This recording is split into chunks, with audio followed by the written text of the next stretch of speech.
Welcome back, everybody, to another Real Vision and Super Rare mini documentary. Today we have Paloma Rodriguez from SuperRare joining me. Welcome, Paloma. Thank you. Thank you so much for having me. I'm super excited to be joining you on this conversation today.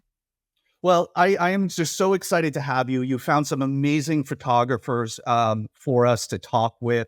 But before we get into all of that, for those that may be unfamiliar with SuperRare, can you tell us a bit about the company? Yeah, absolutely. So Super is a curated NFT marketplace for unique one-of-one digital art. We're one of the earliest marketplaces in champions of artist royalties. So Super is a curated marketplace with artists being onboarded by curators like myself. We're actually home to most of the innovative, emerging, and established artists in the world, many of whom have become blue chip names among Web3 and NFT buyers. So everything you see on SuperRare is a verified original one-of-one artwork, and it's produced by a world-class artist. Amazing, amazing. And for those that may not have seen our previous mini documentary all about generative arts and AI art, they should definitely check that out as well. But onto this one. In this documentary, we're talking a lot about photography and the ways in which photography has evolved through digital technology, both as an art form and as its exhibition. What has this medium and space provided to photographers over the last couple of years that hasn't been previously available to them? Yeah, that's a great question. I would say since 2021, we've seen a huge flux of photographers who were entering the space and showing a lot of success through their sales. The traditional market, as it stands today, has a huge market saturation for photography, and as a result, there is this increasingly difficult side for most artists to generate revenue and stable revenue from the work and garner attention from galleries and other gatekeepers who would sell their work otherwise. So seeing this new market where collectors were not only interested in art and technology as a whole, but see the Web3 space as a way to support artists that they admire and want to get behind, created an opportunity for photographers to sell their work direct to consumer and engage with their collectors firsthand. So rather than having to run through these intermediaries for sales, artists could connect directly with collectors now and actually, some actually prefer it this way instead. So furthermore, this means that a lot of these sales and artists could now benefit from the continued appreciation of their work through the form of royalties, but actually reap the rewards, firsthand and connect with their collectors. Yeah, and that was one of the things that I found really interesting and that everybody is about to see about this is just the real sense of power and control it gave back to these artists, and also the ways in which it allowed them to be more free as artists because they have a better sense of revenue and what's coming down the line. More specifically, though, what makes each of these artists featured in this video so unique? I guess, why did we decide to focus on these three?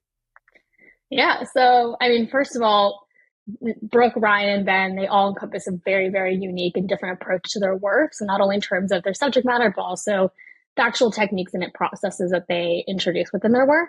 For example, Brooke, she's a New York-based photographer, and she's known for crafting, these everyday distorted scenes of visual anomalies. Her work really challenges the viewer to kind of understand the complexity of her work, where familiar scenes are kind of twisted and distorted to make you challenge what you think you're seeing. So often she looks towards these kind of like the American dream of the 50s with the color palette she uses and the homes she's representing, but it really kind of distorts it and creates these very interesting, and perplexed scenarios for the viewer. While Brooke also looks for these surreal landscapes, Ryan similarly looks to surrealism within his work, but in a very, very different approach. And the subject matter is also very different. So while Brooke looks to the, American dream and the suburban landscape, Ryan looks to capture these urban landscapes that have been decaying and forgotten over time. His work is able to capture these buildings in disarray, and through his lens, he kind of demonstrates this dialogue that depicts the duality between decay and immortality. So he creates these new and exuberant scenes that kind of immortalize these forgotten architectural buildings and kind of reimagines them through his own artistic hand, I would say. And then Ben, on the other hand, his work is very different, not really surrealism in any way, but he looks to kind of capture nature and landscapes that are far removed from civilization or anything that would be urban. And so he kind of looks to search for these like unfound and unexpected beauties within the natural world. And one of his most recent series, actually, he kind of explores this duality found within nature itself. And through his dynamic work, he allows users to actually swipe across the work and unveil and jump between two seasons on the same location. This is something that you would not be able to do on a physical work because it's dynamic, it's interactive, it's a way to showcase this duality between two different scenes that you would not be able to, experience that from a physical print, for example.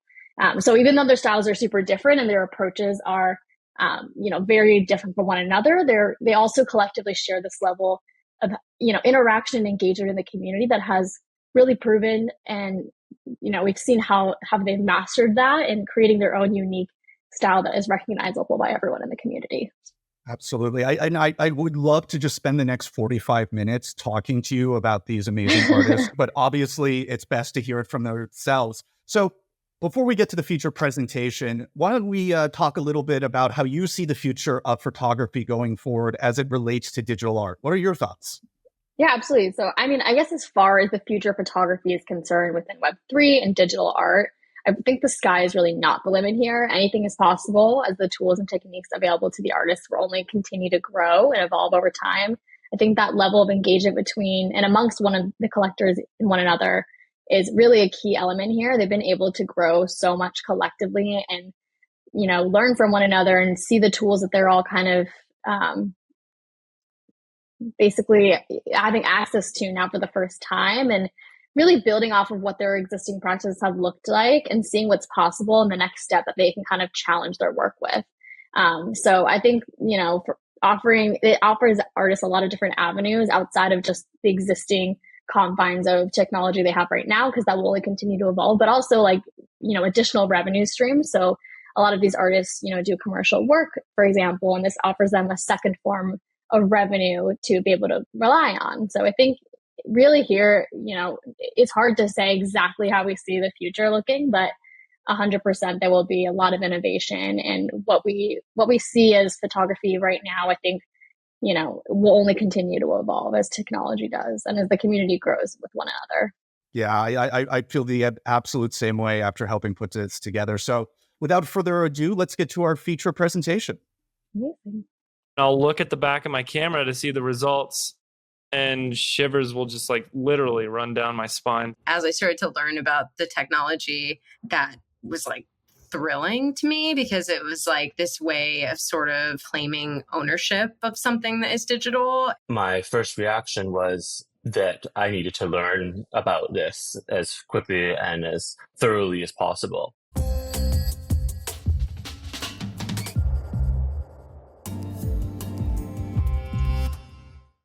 Unique among artists, photographers have long been first to adapt to new technologies. Indeed, inherent to the very medium itself is technology. So once blockchain burst onto the scene, these artists were ready to embrace this brand new horizon. Yeah, I think I can safely say I was one of the first photographers to make the move in late 2020. Most people didn't set foot in this space until mid to late 2021.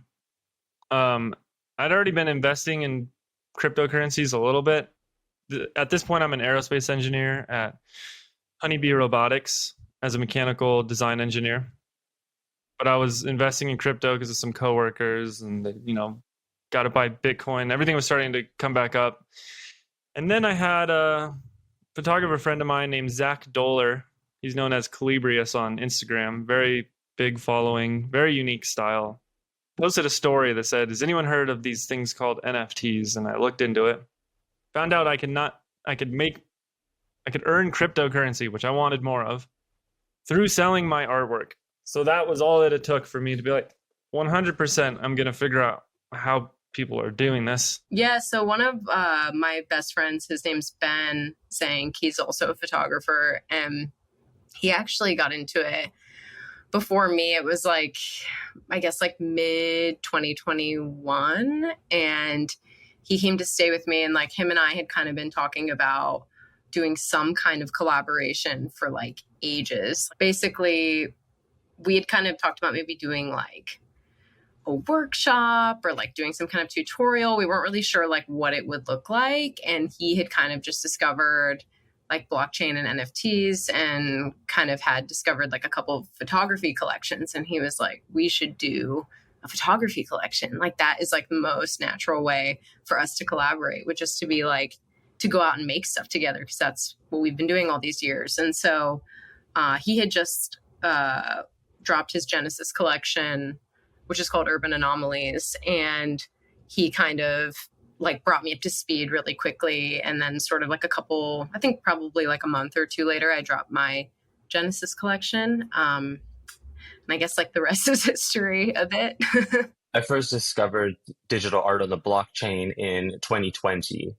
And my first reaction was that I needed to learn about this as quickly and as thoroughly as possible, because what I've observed in photography over the time is that those that have stayed on the forefront of the technology and embraced change have found themselves still being relevant, when it comes to being a professional working photographer, for instance.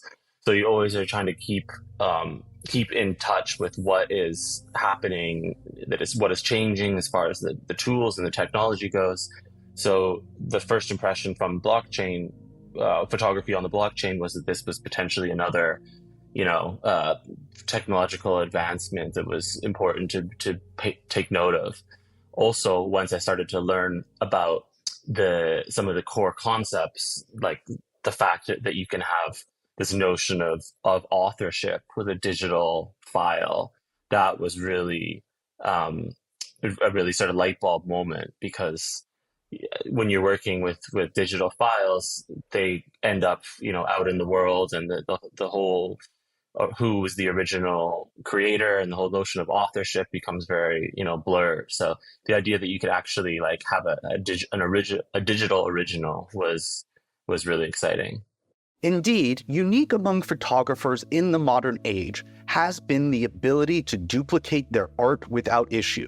But now, with blockchain, these artists are able to create real provenance and ownership around their artworks. As I started to learn about the technology, that was like thrilling to me, because it was like this way of sort of like claiming ownership of something that is digital. And for me, it's like, I kind of came up in photography in like, I guess like 2012 till now. And so it's interesting because a lot of like the conversations, specifically in photography, have always been sort of like, oh, like digital photography is like kind of like a cop out. Film photography has always sort of, been a bit more like respected in the fine art world. And I sort of just like started making digital work out of like necessity. It was like cheaper. I was like a broke college student. Like I had a digital camera, I had a computer. I could like mess around on Photoshop. The entry point was like very affordable. There's no sort of like original in a way with like a digital, but like now there is. And so like that is so interesting to me, where it's like, oh yeah, like just because something is digital doesn't mean that there's not sort of like it still came from somewhere, and a way of like claiming that and maintaining like ownership of that. One of the interesting things about tokenizing the work is this whole notion of provenance. And by being able to separate work up into different sort of sections or eras as your interests and like skills develop, it felt like a nice way to sort of compartmentalize different sort of phases. And I think that it allows for growth of the project whilst still keeping it as a cohesive, line of thought that who knows how it'll manifest in the future years, but that at least it's sort of a narrative that is connected between the different years. Hey visionaries, thank you for tuning in. For more free crypto content like this, head over to realvision.com/crypto.